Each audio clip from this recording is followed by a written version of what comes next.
des victoires à gagner. Oh Seigneur, garde-moi fidèle à toi. Oh, j'ai un prix à rapporter, des victoires à gagner. Oh Seigneur, garde-moi fidèle à toi. J'ai un prix à gagner, Seigneur, et des victoires à remporter. Aujourd'hui, je voudrais, Seigneur, te dédier nos cœurs, nos vies. Nous savons que, Seigneur, il y a plusieurs combats liés à notre destinée ici sur la terre. Oh, ma prière, que je sois déclaré gagnant, que je sois déclaré vainqueur. Au fait de moi, un euro. Oh, avec toi, tu dis, nous ferons des exploits. Tu es des dieux, des actions exceptionnelles. Seigneur, béni sois-tu pour ces moments. Je voudrais vraiment m'humilier devant ta cette présence. Que toi seul sois élevé, glorifié et que tu parles au fond de nos cœurs. En communion avec le Saint-Esprit, je te donne gloire. Au nom de Jésus-Christ, j'ai ainsi prié. Amen. Voilà, bien-aimés, c'est vraiment une immense joie pour moi de me tenir devant l'Assemblée de Dieu pour apporter la parole cet après-midi. Je suis certain que le Seigneur va nous parler. Sans plus tarder, nous allons prendre nos Bibles. Nous allons lire des textes qui vont faire la base de notre message d'aujourd'hui. Le premier texte, nous le trouvons dans l'Ancien Testament, dans le livre d'Exode, chapitre 2, versets 1 à 12 ans. Et le deuxième texte, nous allons lire dans Hébreux 11, versets 24 à 27. Si vous avez trouvé, je peux commencer la lecture, la première lecture. Exode 2, versets 1 à 12. Je fais la lecture. Un homme de la famille de Lévi avait pris pour femme une Lévite. Cette femme fut enceinte et mit au monde un fils. Elle vit qu'il était beau et le cacha pendant 3 mois. Lorsqu'elle ne put plus les garder cachés, elle prit une caisse de jonc qu'elle enduisit de bitine et de pois, puis elle mit l'enfant et le déposa parmi les roseaux sur la rive du fleuve. La sœur de l'enfant se posta à une certaine distance pour savoir ce qui lui arriverait. Verset 5. Or, la fille du Pharaon descendit au fleuve pour se baigner, tandis que ses servantes se promenaient le long du fleuve. Elle vit la caisse au milieu des roseaux et envoya sa servante la prendre. Quand elle l'ouvrit, elle vit l'enfant. C'était un petit garçon qui plairait. Prise de pitié pour lui, elle dit, c'est un enfant des Hébreux. Alors la sœur de l'enfant dit à la fille du Pharaon, veux-tu que j'aille te chercher une nourrice parmi les femmes des Hébreux, afin qu'elle allaite cet enfant pour toi? Vas-y, lui répondit la fille du Pharaon. Et la jeune fille alla chercher la mère de l'enfant. Drôle d'histoire. J'ajoute. La fille du Pharaon lui dit, emporte cet enfant et allaite-le pour moi. Je te donnerai ton salaire. La femme prit l'enfant et l'allaita. Quand il y grandit, elle l'amena à la fille du Pharaon. Et il fit un fils pour elle. Elle l'appela Moïse. Car, dit-elle, je l'ai retiré de l'eau. Une fois devenu grand, Moïse sortit vers ses frères et vit leurs pénibles travaux. Il vit un Égyptien frapper un Hébreu, un de ses frères. Il regarda de tous côtés, vit qu'il n'y avait personne et tua l'Égyptien qu'il cacha dans les sables. Hébreux 11, versets 24 à 27.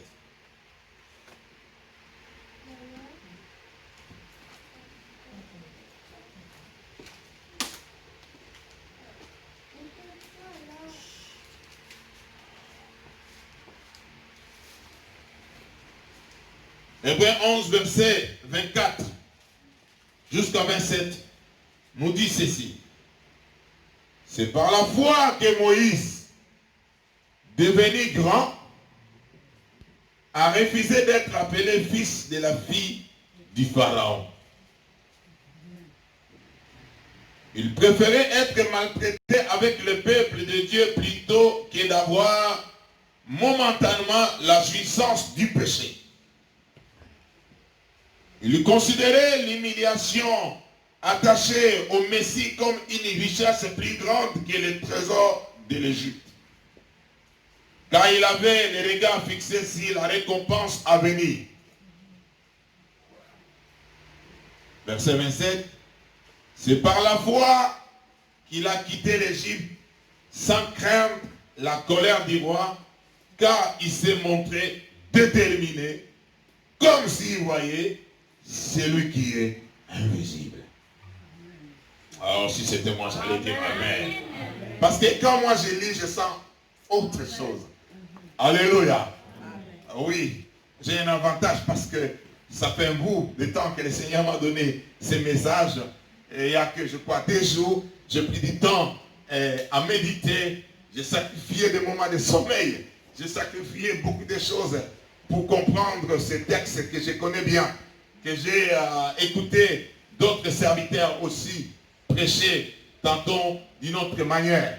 Mais aujourd'hui, le Seigneur m'a donné un thème qui fera le résumé de ces 2 textes. J'ai résumé mon thème de cet après-midi de cette manière. Pour mon identité, je me battrai. Pour mon identité, je me battrai. Ce thème annonce le combat. Ce n'est pas le combat pour avoir les biens, les richesses. Non. Moïse, il avait tous ses privilèges. Mais c'est un combat pour réclamer son identité. Son identité perdue. Son identité est falsifiée. Je ne parle pas des cartes de séjour. Je parle de l'identité personnelle. Alléluia. Amen. Parce qu'il y a une différence. Parce que quand nous parlons de l'identité, il y a l'identité légale ou juridique. Il y a l'identité personnelle. Il y a l'identité aussi spirituelle. Amen. Alléluia. Amen. Mais je ne parlais pas de l'affaire des sans-papiers. Et ne falsifiez pas ces messages. Bien sûr que Dieu peut te donner le séjour, mais ce n'est pas ça. Je parle de cette identité qui est un trésor, que nombreux des enfants de Dieu ont perdu. Nombreux de femmes et des hommes ont vendu. Aujourd'hui, le Seigneur t'appelle au combat, à la guerre de ton identité. Je vais t'annoncer d'avance, si tu as la volonté, si tu es déterminé comme Moïse, tu en sortiras vainqueur. Oh, je dis tu en sortiras vainqueur. Oh, ce thème déjà annonce que je puisse définir certains termes. Ce sera mon premier point. Le deuxième point, je vais essayer de parler du récit de la naissance qui ont environné la naissance de Moïse. Et le troisième point, pour finir, je parlerai de la décision finale, du combat final de Moïse pour retrouver son identité. Alléluia. L'identité, c'est le caractère de ce qui est un, de ce qui demeure, de ce qui est identique à soi-même. Pas une autre personne. Ce qui est identique à toi-même. C'est ainsi que toi, tu es unique. Parce que toutes les potentialités que Dieu a mises en toi, on ne les retrouvera jamais auprès de ta soeur, ni de ton frère. Tu es unique. Et cette identité-là, elle est unique à soi-même. Et quand on parle de l'identité, l'identité a ses bases, ses ossatures, hein, ses squelettes, ses piliers. Voilà. Amen. Les piliers de l'identité, il y en a plusieurs, mais je peux citer 3. Le premier, c'est lié au sexe, soit le sexe masculin ou sexe féminin. Ça fait partie de notre identité. C'est ainsi on t'appelle une femme. D'autres sont des hommes. Alléluia. Amen. Ça fait partie de l'identité. Mais beaucoup, ils n'ont pas accepté cette identité. Ils font tout pour devenir femme alors qu'il est homme. Et il y a d'autres qui veulent devenir femme alors que c'est un homme. Ils sont à la recherche de l'identité. Vous connaissez bien le combat des genres. Alléluia. Le combat des genres, c'est entré même dans l'éducation nationale. C'est entré dans le mess, surtout nous qui sommes ici en Europe. Ils sont entrés, bon je ne vais pas entrer là, on en parlera un autre jour. C'est pour dire que voilà, ils soutiennent, voilà, ça peut être un homme, mais lui, il était né vraiment, c'est une femme, il était né comme ça. Et c'est soutenu par des lois et beaucoup de choses. Deuxième ossature, c'est la généalogie de la personne. La généalogie, ta filiation, ça fait partie de ton identité. Alléluia. Ça fait partie de ton identité. Voilà pourquoi, bien aimé, tu peux naître d'une famille, je ne sais pas, quel rang social. Ton papa peut manquer de diplôme. Il peut être un fou. Ça fait partie de ton identité. Oh yeah. C'est clair. Alléluia. Amen. Parce que tu fais partie de sa lignée. Tu portes ses gènes. Gloire au Seigneur. Il existe plusieurs types d'identité. L'identité légale. L'identité culturelle aussi. C'est aussi une identité. C'est-à-dire, moi j'ai une identité culturelle. C'est-à-dire c'est lié à ma culture. C'est ainsi que lorsque j'affronte d'autres cultures, il y a un choc. On dit choc de culture. Des fois, on a du mal à accepter certaines choses. Cette identité aussi, nous pouvons dire, culinaire ou alimentaire, l'art de cuisiner ou de manger, ça fait partie de notre identité, l'identité d'une personne. Et voilà pourquoi, ma chérie, c'est difficile que je puisse abandonner le foufou. C'est difficile que je laisse la semoule. Tu peux bien faire, me donner des frites, préparer des hamburgers, des cordons bleus. Mais le foufou et le pondou restent dans mon identité. Amen. Et partie Et loukou. Alléluia. Amen. Ça fait partie de mon identité. Gloire au Seigneur. Oh, que Dieu soit béni. J'aime ça. J'aime le foufou. Il y a aussi l'identité, comme j'avais dit tantôt, l'identité juridique, ce qui permet de connaître une personne aux yeux de tous. C'est-à-dire le nom, la date de naissance, sa filiation en fils de tel, fille de tel. Et on peut résumer ça dans un document que nous appelons carte d'identité. Quelqu'un comprend? Amen. Parce que déjà mon message il est clair. Amen. Alléluia. On va aller comme ça. Là où il faut enseigner, j'enseigne. Là où il faut prêcher, je prêche. Là où il faut exhorter, j'exhorte. Alléluia. Amen. Gloire au Seigneur. Donc c'est ainsi que tu as des frères, tu as des sœurs. Mais je vais plus épingler ici de l'identité personnelle. Et l'identité personnelle, je vais les lier aussi avec l'identité spirituelle. L'identité personnelle, c'est ce qui se construit le jour au jour par le choix que la personne fait. Faites ou faites? Faites. Faites. F-A-I-T. Alléluia. Amen. Gloire à Dieu, merci. Que l'identité que la personne fait. Faites. C'est la langue française. Alléluia. Envoyez-nous les accords, envoyez-nous les... Il est au subjonctif. Que. Que. Fait. Encore avec le CO2. Le complément d'objet direct. Voilà, mais après le verbe avoir, non, d'accord avec la verbe avoir, ne s'accorde pas. Cette langue elle est compliquée, je vous dis. Alléluia. Amen. Gloire au Seigneur. Ok, je continue. C'est-à-dire, l'identité personnelle se construit le jour au jour par des choix que la personne fait. Moi, j'avais écrit fait. Par les décisions à prendre tout au long de sa vie et par des expériences vécues. C'est à ce moment-là que l'identité de la personne se construit. Amen. Frère, j'aimerais te dire qu'il y a un appel. Dieu t'a responsabilisé pour construire ton identité. Lutter pour ton identité personnelle. C'est très important. Toutes les expériences, le choix que nous faisons dans la vie. Vous savez, il y a certaines choses que tu n'as pas choisies. Moi, je n'ai pas choisi que je puisse avoir cette taille. Je n'ai pas choisi que je sois congolais. Je n'ai pas choisi que je sois un homme. Ça, c'est Dieu qui en a décidé. Mais il y a des choses dont Dieu m'a donné la responsabilité de choisir. Amen. C'est-à-dire, j'ai le pouvoir de choisir. Amen. Et l'ensemble de mes choix sont intégrés dans mon identité. Amen. Voilà pourquoi tu dois apprendre à faire de bons choix, à prendre de bonnes décisions, à bien gérer les situations difficiles qui arrivent.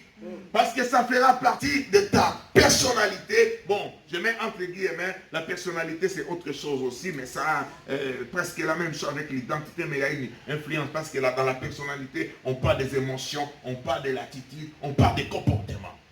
Mais dans l'identité, ici, nous voyons l'ensemble de ces expériences. Vous allez voir quelqu'un qui a beaucoup subi dans sa vie, des souffrances, des maltraitances, même dans sa propre famille. Il aura une identité différente à tout le monde. Ça pourra influencer même ses choix à cause de son vécu. J'aimerais exhorter quelqu'un qui a passé des moments difficiles dans la vie, des déceptions, des combats, des échecs. Fais attention, ça peut dévier ton identité.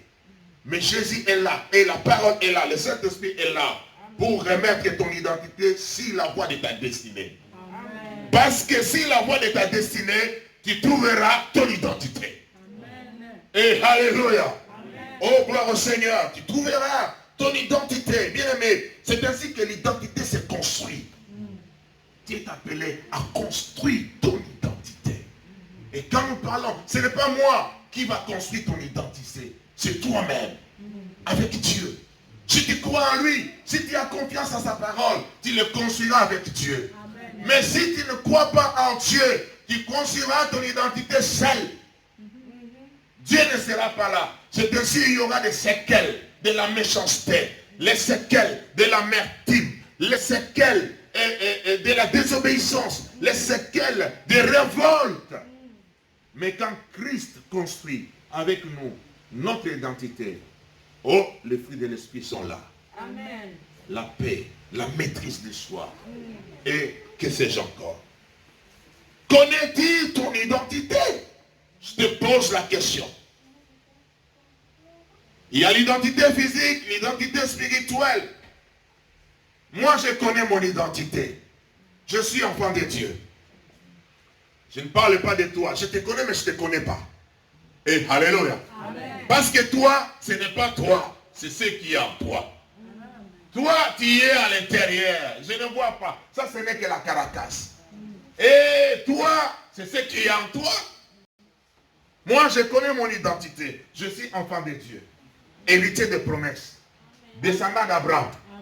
Descendant d'Isaac. Descendant de Jacob. Co-héritier avec Christ. Alléluia. Là, je connais mon identité.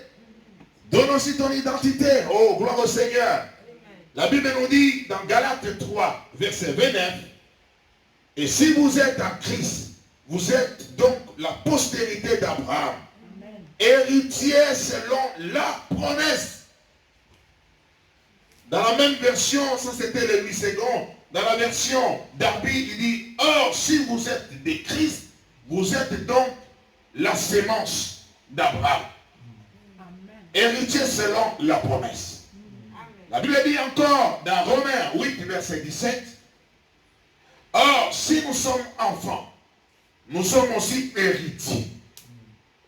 Héritiers de Dieu et co-héritiers de Christ. Si toutefois nous souffrons avec lui, afin d'être glorifiés avec lui. Alléluia. Amen. Gloire au Seigneur.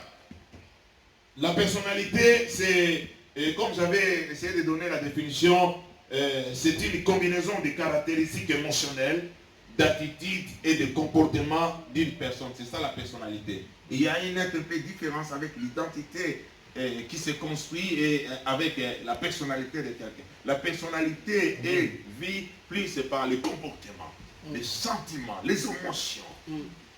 Ça fait partie de mon message que j'aime aussi beaucoup. Mes enfants pourront se souvenir beaucoup de moi. J'insiste beaucoup sur la personnalité. Je parle beaucoup que vous devez avoir une personnalité. C'est une partie intégrante dans l'identité. Alléluia. Un chrétien qui n'a pas une personnalité, qui n'a pas une identité, il va balloter à tout vent de doctrine, à tout vent de mouvement. Il ne sera pas stable. Il ne pourra pas avancer et progresser. Il restera toujours un enfant. Il sera un esclave. Parce qu'il n'a pas une identité. L'identité, c'est une porte d'accès pour palper les merveilles de Dieu. Amen. Pour éviter également certaines erreurs dans la vie. Et pour nous équiper à vaincre dans certains combats de la vie. Amen. Amen. Amen. Amen. Oh, gloire au Seigneur. La Bible nous dit, il y avait un homme, avec sa femme, ils ont eu un enfant.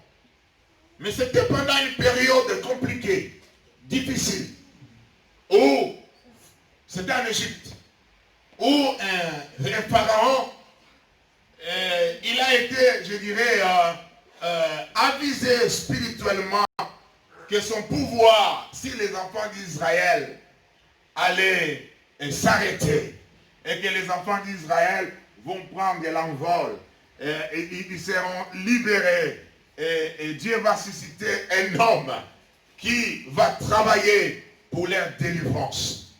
Mais Pharaon, lui, qui est l'image de l'ennemi, il n'a pas accepté ce message. Écoutez-moi, le diable n'acceptera pas ta délivrance.